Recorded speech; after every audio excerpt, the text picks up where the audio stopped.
In the vast expanse of the galaxy, where civilizations rise and fall like distant stars, there exists a truth that most species refuse to acknowledge. Sometimes, the greatest warriors come from the most unlikely places.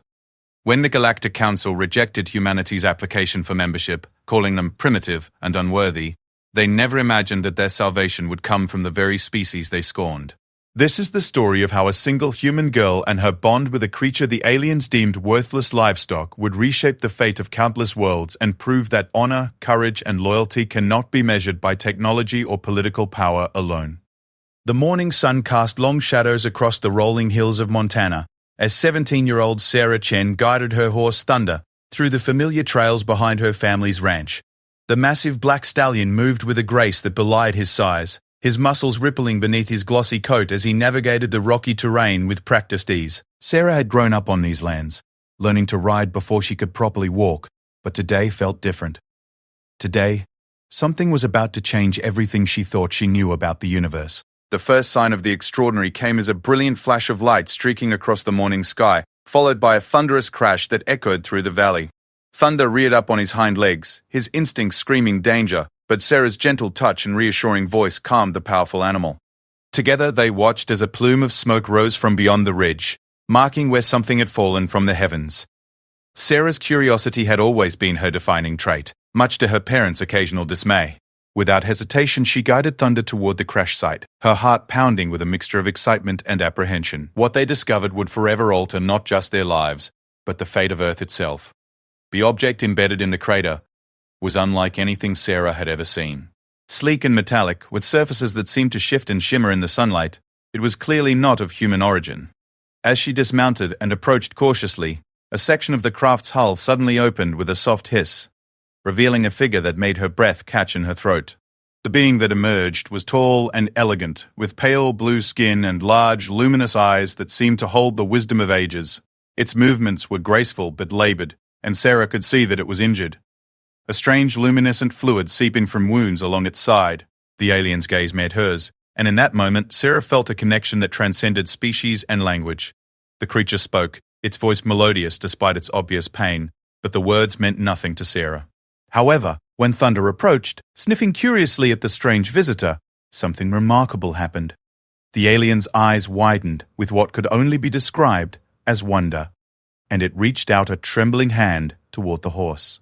Thunder, usually wary of strangers, seemed to sense no threat from this being and allowed the touch.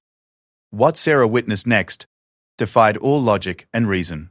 As the alien's hand made contact with Thunder's muzzle, both beings seemed to glow with a soft ethereal light.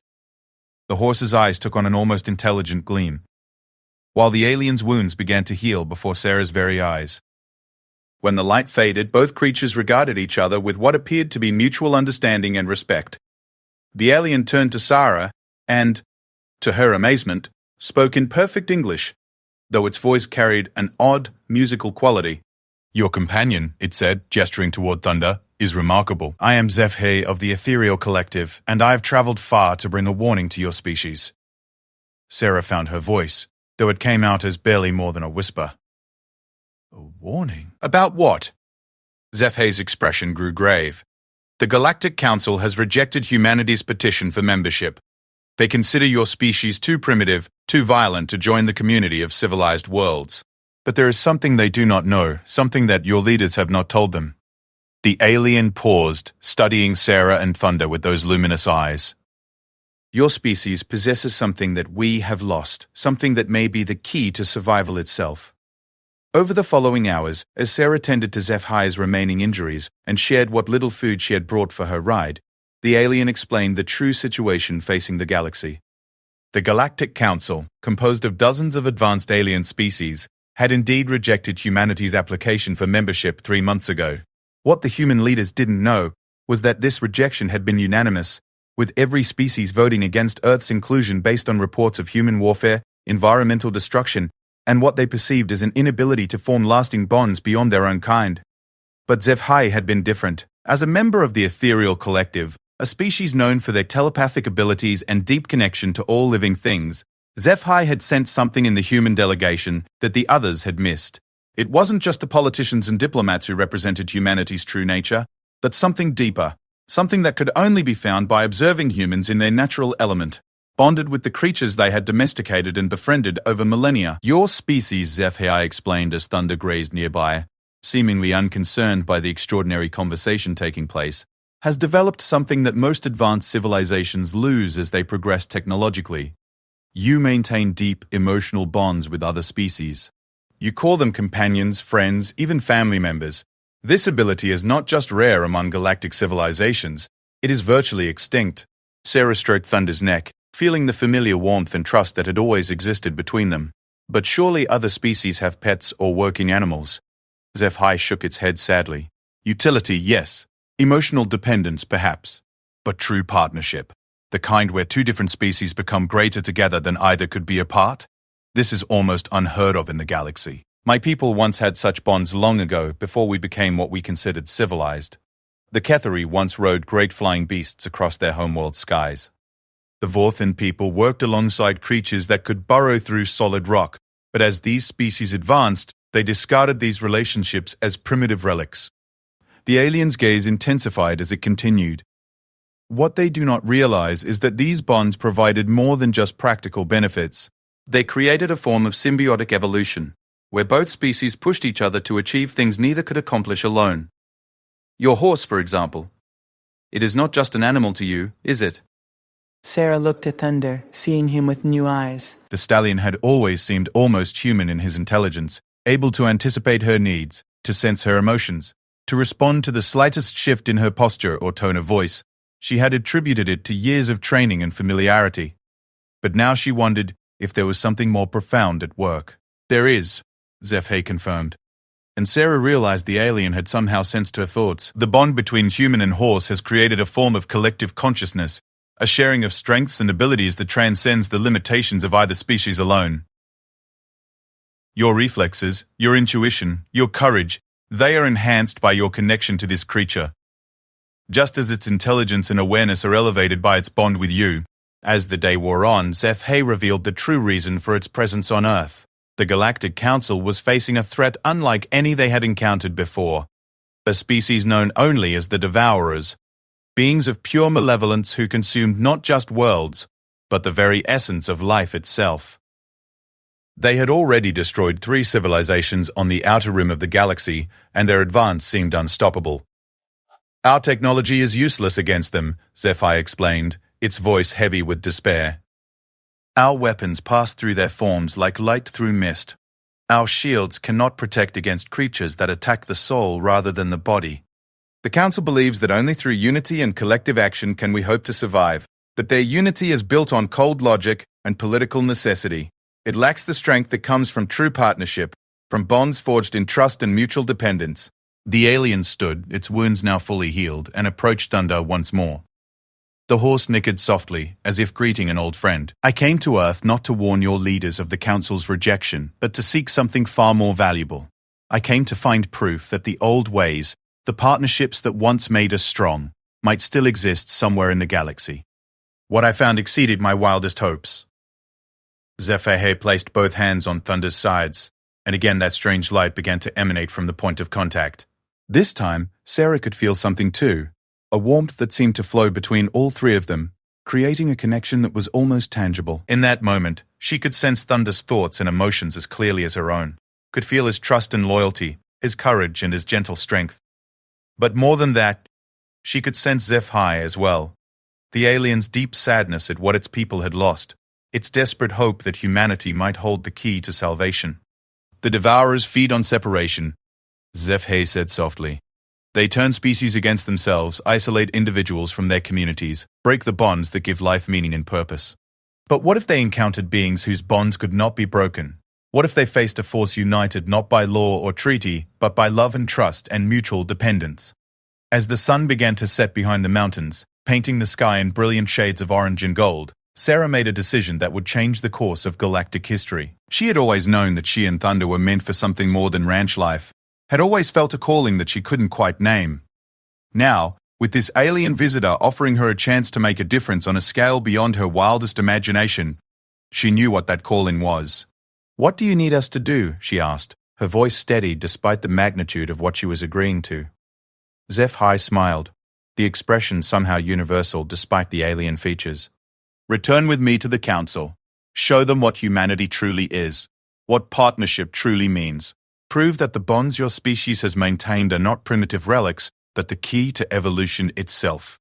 Sarah looked at Thunder, seeing her own determination reflected in the horse's intelligent eyes. They had always been partners, but now they had the chance to become something more. Ambassadors for their species, representatives of a bond that could save the galaxy itself. The stars were beginning to appear in the darkening sky, as HFY led them to the crashed ship. With a touch of its hand, the vessel began to repair itself, alien technology flowing like liquid metal to seal the damaged hull. As Sarah and Thunder approached the craft, she felt no fear, only excitement and purpose. Whatever lay ahead, they would face it together, just as they always had. The ship's interior was spacious enough to accommodate Thunder comfortably, with surfaces that seemed to adjust themselves to provide the perfect environment for all three travelers. As the vessel lifted silently from the crater and began its journey toward the stars, Sarah pressed her face against a transparent panel and watched Earth shrink below them. She thought of her parents, who would wake tomorrow to find her gone, and felt a pang of sadness. But she also felt the certainty that this was her destiny, her chance to prove that humanity deserved a place among the stars not because of their technology or their politics, but because of their capacity for connection, for trust, for the kind of bonds that could bridge any gap and overcome any obstacle. As the ship entered hyperspace, surrounding them in a tunnel of flowing light, Sarah felt Thunder's calm presence beside her and HFY's quiet confidence in their mission.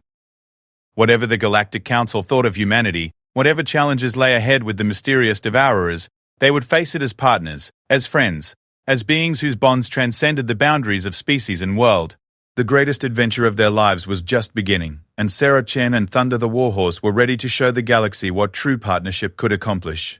The journey to the Galactic Council's central station took 3 standard days, during which Sarah experienced wonders that challenged everything she thought she knew about the universe. HFY's ship traveled through hyperspace corridors that connected distant stars, passing nebulae that sparkled like cosmic jewels and asteroid fields that danced in precise choreographed patterns. But what amazed Sarah most was watching Thunder adapt to their new environment with the same calm intelligence he showed on Earth. The horse seemed to instinctively understand that they were no longer bound by terrestrial physics. In the ship's artificial gravity, he moved with a fluid grace that was even more pronounced than on Earth, his steps somehow more precise, his awareness heightened. Sarah noticed that Thunder's eyes held a new depth, as if the alien environment had awakened something dormant within him. "Your companion is evolving," HFY observed as they watched Thunder explore the ship's spacious cargo bay, which had been converted into a comfortable living space for him. "The exposure to our technology, to the quantum fields that power our vessels, it is accelerating the symbiotic bond you share." Sarah could feel it too. Her connection with Thunder had always been strong, but now it was as if they shared a single nervous system. She could sense his emotions, his thoughts, even his physical sensations as if they were her own. When he was hungry, she felt the pangs in her own stomach. When he was alert to some subtle vibration in the ship's hull, she found herself scanning for threats she couldn't consciously perceive. "Is this normal?" she asked, placing her hand on Thunder's neck and feeling the steady rhythm of his heart synchronize with her own. "Normal?" HFY's translator seemed to struggle with the concept. "Perhaps not normal, but it is what we hoped for. What you are experiencing is what my people call the deep bond, a connection that goes beyond simple communication or training. It is a melding of consciousness that creates something greater than the sum of its parts." As they approached the council station, Sarah got her first glimpse of galactic civilization in all its glory. The station was a massive structure, easily the size of a small moon, with docking bays that could accommodate thousands of ships from hundreds of different species.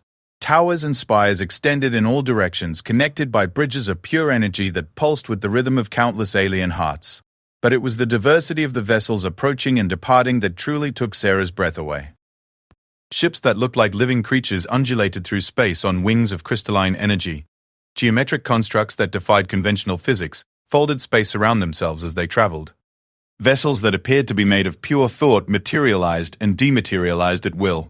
"Each ship represents a different species," HFY explained. "Different evolutionary paths, different ways of understanding and manipulating the universe, and yet, for all their diversity, they share one common trait.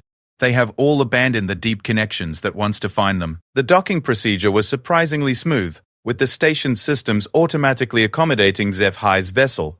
As they disembarked, Sarah was struck by the sheer scale of the station's interior. The ceiling soared hundreds of feet overhead, supported by arches that seemed to be made of crystallized starlight. Beings of every conceivable shape and size moved through the vast spaces, their forms ranging from humanoid to utterly alien. Thunder's arrival caused quite a stir. Many of the aliens stopped to stare at the magnificent horse, their expressions ranging from curiosity to confusion. Some seemed to recognize him as a living creature, but appeared puzzled by his presence in such an advanced setting. Others scanned him with handheld devices, as if trying to understand how a primitive animal had found its way to the heart of galactic civilization. "They do not understand what they are seeing," HFY said softly. "To them, your companion is simply an animal, a relic of a less evolved state. They cannot perceive the intelligence in his eyes, the depth of your connection, the potential that partnership represents." As they made their way through the station's corridors toward the council chambers, Sarah began to understand the magnitude of the task ahead of them. These beings had built a civilization that spanned the galaxy, had mastered technologies that bordered on magic, had achieved wonders that humanity could barely imagine. And yet something vital was missing from their achievement. Their interactions were cordial but distant, professional but cold. There was no warmth, no sense of genuine connection or partnership among them.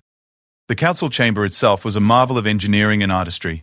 A vast spherical space where representatives from dozens of species occupied floating platforms that moved in three-dimensional patterns around a central speaking area. Each delegate was surrounded by a personal environment field that provided the specific atmosphere, gravity, and electromagnetic conditions their physiology required. Sarah and Thunder took their position in the center of the chamber, with HFY serving as their introducer and translator. The weight of hundreds of alien gazes fell upon them, and Sarah felt Thunder tense slightly before relaxing again, drawing strength from her presence just as she drew courage from his. "Honored counselors," HFY began, its voice amplified by the chamber's acoustic systems, "I present to you Sarah Chen of Earth and her companion Thunder, living examples of the partnership bonds that I spoke of in my previous reports." A being that looked like a crystalline spider descended from one of the upper platforms, its faceted body reflecting the chamber's lights in prismatic patterns. "HFY of the Ethereal Collective, you have brought a primitive animal into these sacred chambers. Surely you do not expect us to take this demonstration seriously." Before HFY could respond, Sarah stepped forward, her voice clear and strong despite her nervousness. "With respect, Counselor, Thunder is not just an animal. He is my partner, my friend, and my equal in ways that may be difficult for you to understand." A ripple of what might have been amusement passed through the assembled delegates. A massive slug-like creature spoke next, its words translated into a booming bass that made the chamber's walls vibrate. "Child of Earth, you mistake training and domestication for partnership. Your species has simply learned to exploit other creatures for your benefit, as most species do in their primitive stages." Sarah felt a flash of anger at the dismissive tone, but Thunder's calm presence helped her maintain her composure. "May I demonstrate what I mean by partnership?" The crystalline being gestured with what might have been a limb or appendage. "By all means, show us this partnership you claim to possess." Sarah closed her eyes and reached out with her mind, feeling for the connection that had grown so much stronger during their journey. Thunder responded immediately, their consciousness flowing together like two streams joining a river. What happened next left the entire council chamber in stunned silence. Moving as one being, Sarah and Thunder began what could only be described as a dance. But it was more than choreography. It was a demonstration of perfect unity, of two minds thinking as one, while retaining their individual identities. Thunder's massive form moved with impossible grace, responding not to visible or audible commands, but to the subtle shifts in Sarah's breathing, her heartbeat, the very rhythm of her thoughts. They leaped and spun, advanced and retreated, all in perfect synchronization. At one point, Sarah closed her eyes completely and continued to guide Thunder through a complex series of movements, proving that their connection transcended normal sensory communication. The horse seemed to anticipate her intentions before she fully formed them, while she adjusted her own movements to complement his natural grace and power. But the most remarkable moment came when Thunder suddenly reared up, his hooves striking the air as he sensed something Sarah's human senses had missed. A split second later, alarms began blaring throughout the chamber as the station's sensors detected an incoming threat. The partnership that the council had dismissed as primitive had provided early warning of danger that their advanced technology had failed to perceive. As emergency protocols activated and the council delegates began evacuating to secure areas, Sarah found herself and Thunder surrounded by a squad of alien security forces. These beings moved with military precision, but Sarah could see something in their posture that spoke of doubt, of uncertainty about how to proceed. "What did you sense?" demanded the crystalline being, its voice sharp with urgency. Thunder snorted and pawed at the ground, turning to face a specific direction with focused intensity. Sarah placed her hand on his neck and felt the information flow between them. "Something's coming from the Kepler sector," she said. "Something that moves wrong, feels wrong." Thunder can sense malevolence in a way your instruments can't. The security chief, a being that resembled an armored centaur with too many eyes, consulted a handheld device that projected holographic displays. "Our sensors show no threats in that sector. Your claims are impossible to verify." "Because you're looking for ships and energy signatures," Sarah replied, understanding flowing through her, as Thunder's instincts merged with her human reasoning. "But what if the threat isn't technological? What if it's something that exists on a different level entirely?" Before anyone could respond, the lights in the chamber dimmed as something massive passed between the station and its primary star. Through the transparent sections of the chamber's walls, Sarah could see shapes moving in space, but they weren't ships. They were creatures, vast beings that seemed to be made of living darkness, their forms shifting and flowing like cosmic oil spills.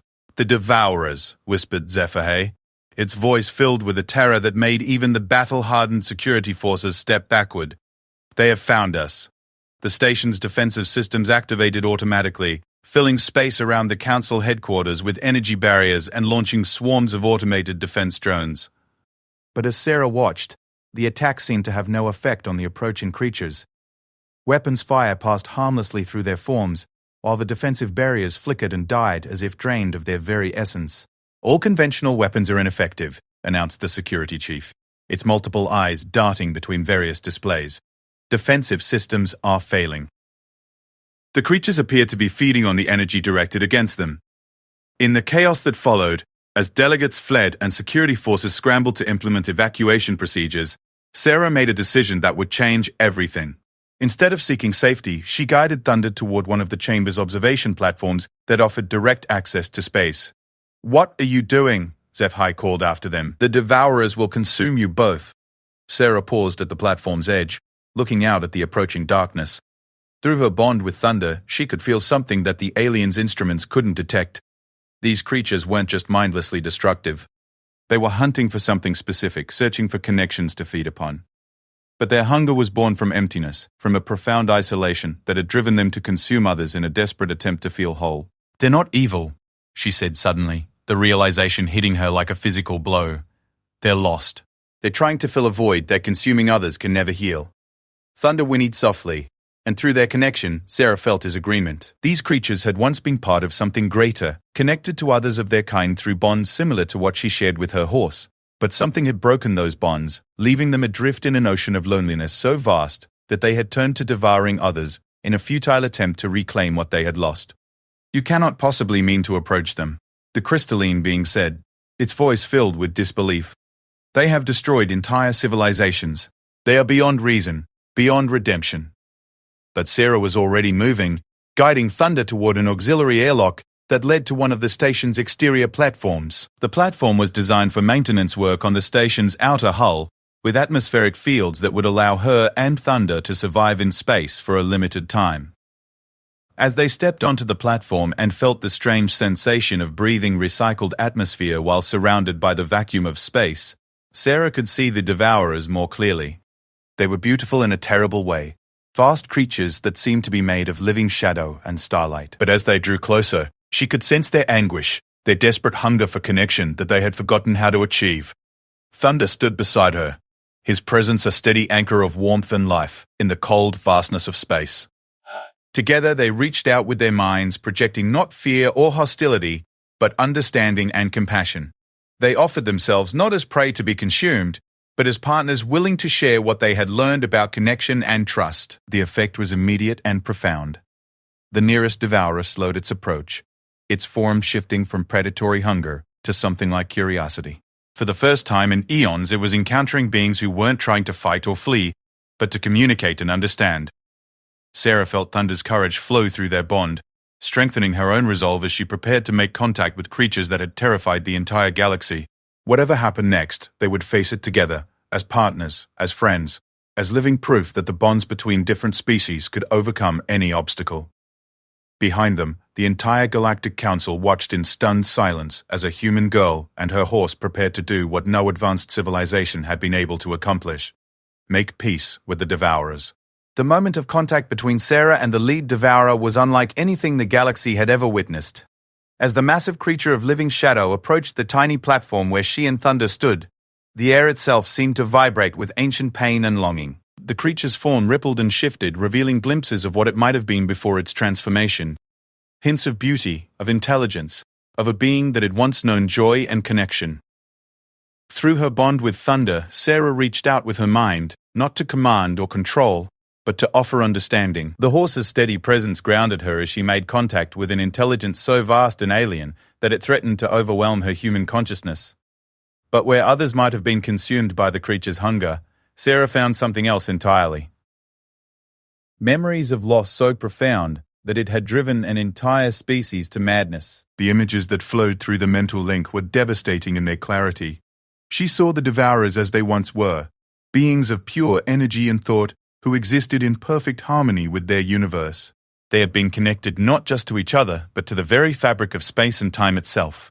Their consciousness spread across entire star systems in a network of mutual understanding and support. But something had gone wrong. A cosmic catastrophe, a tear in reality itself that had severed the connections that defined their existence. In an instant, beings who had never known isolation found themselves alone in the vast emptiness of space, their shared consciousness shattered into fragments of desperate hunger and pain. "They weren't always like this," Sarah whispered, her voice carrying across the platform's communication system to the watching council members. "They were connected, like Thunder and me, but on a scale we can barely imagine." Something broke that connection, and they've been trying to fill the void ever since. The Devourer before them pulsed with what could only be described as grief, its form becoming more solid as it focused on the strange sensation of communication without consumption. For the first time in millennia, it was experiencing contact that gave rather than took, that offered understanding instead of demanding submission. Thunder stepped forward, his hooves clicking against the platform's metallic surface. The horse's courage was absolute, born not from ignorance of danger, but from trust in his partnership with Sarah. As the Devourer lowered what might have been its head toward them, Thunder extended his muzzle in the same gesture of greeting he had once offered to Zephi.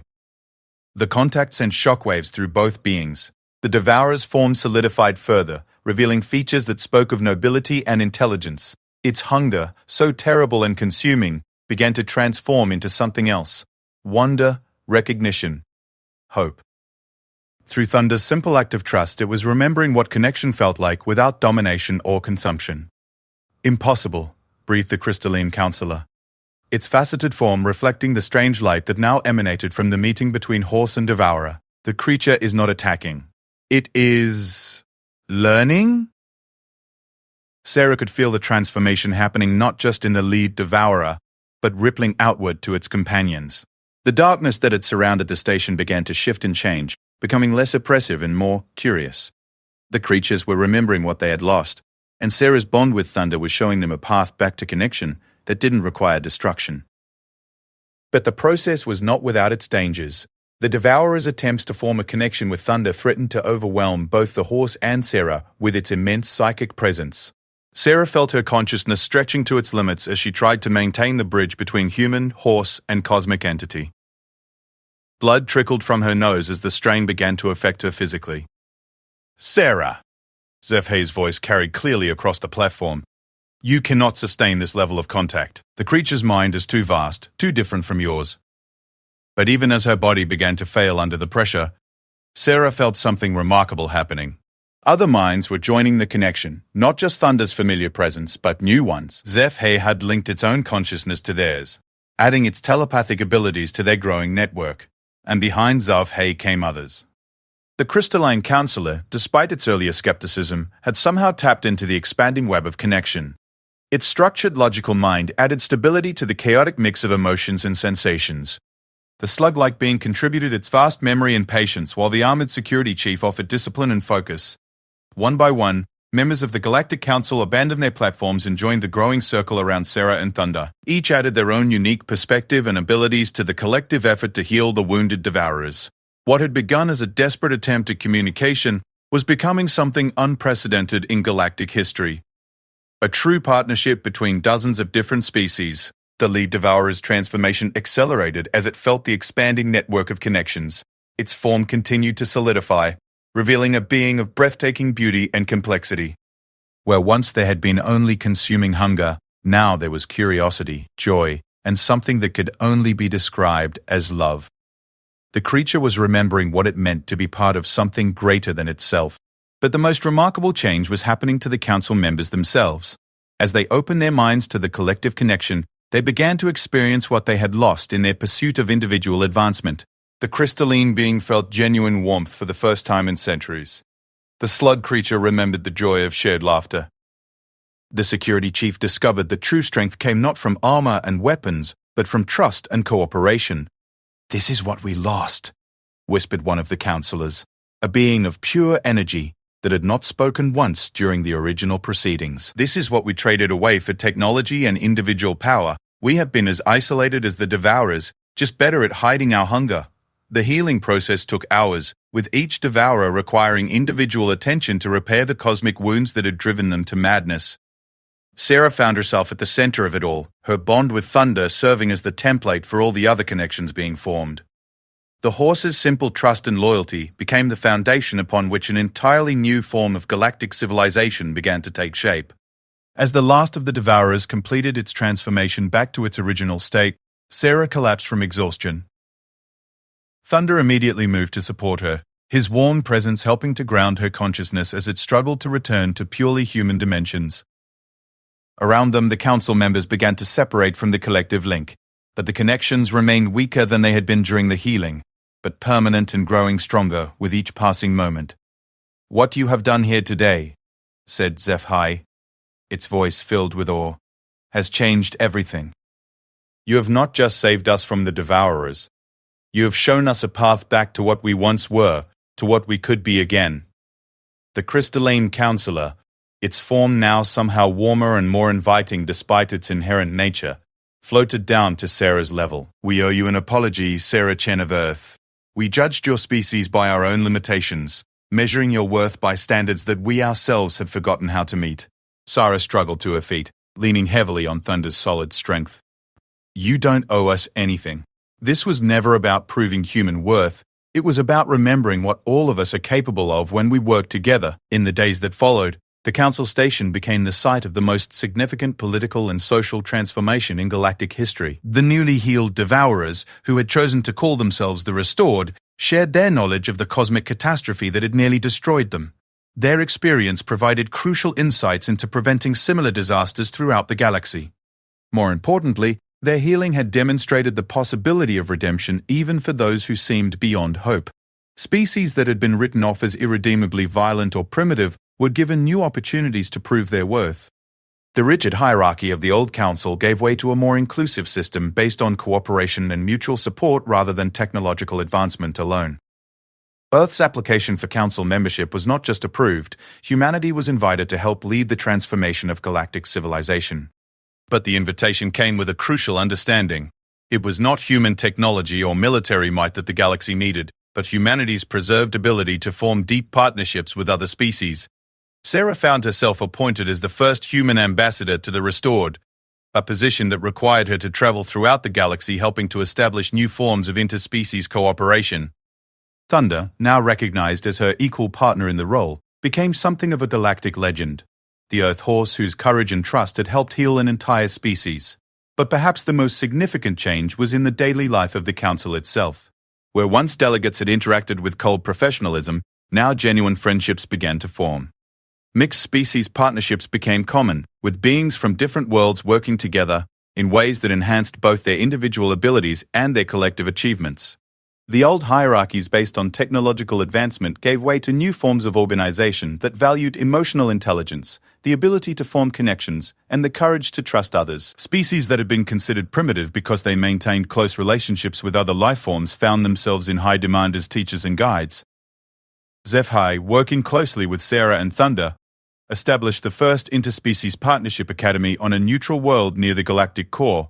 Students from across the galaxy came to learn the principles of true cooperation, studying everything from animal husbandry to advanced psychology, from meditation techniques to combat strategies that relied on teamwork rather than individual prowess. The Academy's most popular course was simply called the Thunder Method, a program that used horses and other Earth animals to teach alien species how to form the deep bonds that had once been common throughout the galaxy. It was a strange sight, crystalline beings learning to ride, energy creatures forming emotional attachments to dogs and cats, mechanical species discovering the joy of caring for living plants and animals. But the program worked. Graduates of the Academy returned to their home worlds with new perspectives on cooperation and partnership. Trade agreements became genuine friendships. Military alliances transformed into mutual support networks. Scientific research programs began including members from dozens of species, leading to breakthroughs that no single civilization could have achieved alone. Not every species embraced the changes immediately. Some of the older, more established civilizations resisted the new emphasis on emotional connections and partnerships, viewing it as a regression to a more primitive state. But as the benefits of the new approach became undeniable, faster technological advancement, more stable societies, genuine happiness among populations, even the skeptics began to reconsider their positions. The transformation was not without its challenges. Learning to trust again after millennia of isolation required patience and understanding from all involved. There were setbacks, misunderstandings, and moments when old patterns of competition and suspicion reasserted themselves. But each time a partnership succeeded, each time two different species found common ground and mutual benefit, the new way of life grew stronger. Sarah and Thunder continued to serve as living examples of what partnership could accomplish. Their bond, already strong when they left Earth, continued to evolve and deepen as they worked together to heal a galaxy. Sarah found that she could access not just Thunder's enhanced senses and instincts, but also his emotional stability and courage. Thunder, in turn, seemed to benefit from Sarah's human creativity and problem-solving abilities. Years passed, and the galaxy settled into its new patterns of cooperation and mutual support. The threat of the Devourers had been not just neutralized but transformed into one of the greatest assets of galactic civilization. The Restored proved to be invaluable allies, their unique perspective and vast experience helping to prevent conflicts and solve problems that might have taken other species decades to address. But perhaps the greatest victory was not in the grand transformations of galactic politics, but in the small, daily miracles of connection and trust that now occurred throughout the galaxy. A young Cathari learning to fly alongside one of their ancestral companion creatures. A Vorthan engineer working in perfect harmony with a rock-boring beast to complete a construction project. Two species that had been enemies for centuries finding common ground through their shared love of music. The galaxy had remembered what it meant to be whole, and it had been a human girl and her horse who showed them the way home. Sarah Chen and Thunder had proven that the greatest strength in the universe was not technology or military might, but the simple courage to trust, to connect, and to believe that differences could be bridges rather than barriers.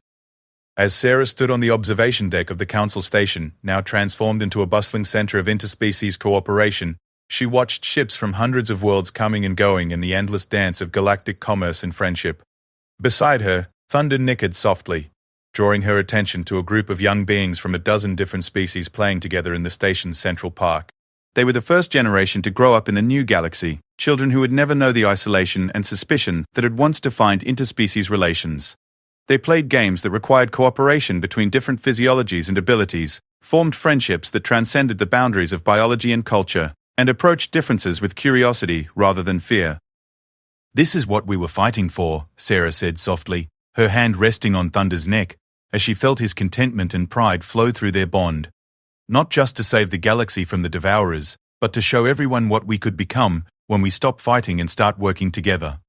Thunder's response was wordless but perfectly clear, a sense of satisfaction and love that encompassed not just their own partnership, but the entire galaxy they had helped to heal. They had come so far from that morning on a Montana ranch, when a falling star had changed their lives forever. But in many ways they were still the same. A girl and her horse, facing the world together, proving that the greatest adventures come from the simple courage to care about others, and the wisdom to trust in the power of connection. The warhorse had indeed changed everything. But the real victory was in showing the galaxy that war itself was never the answer. True strength lay in partnership, in trust, in the bonds that made individuals part of something greater than themselves. And as long as beings throughout the galaxy remembered that lesson, the future would be brighter than any star.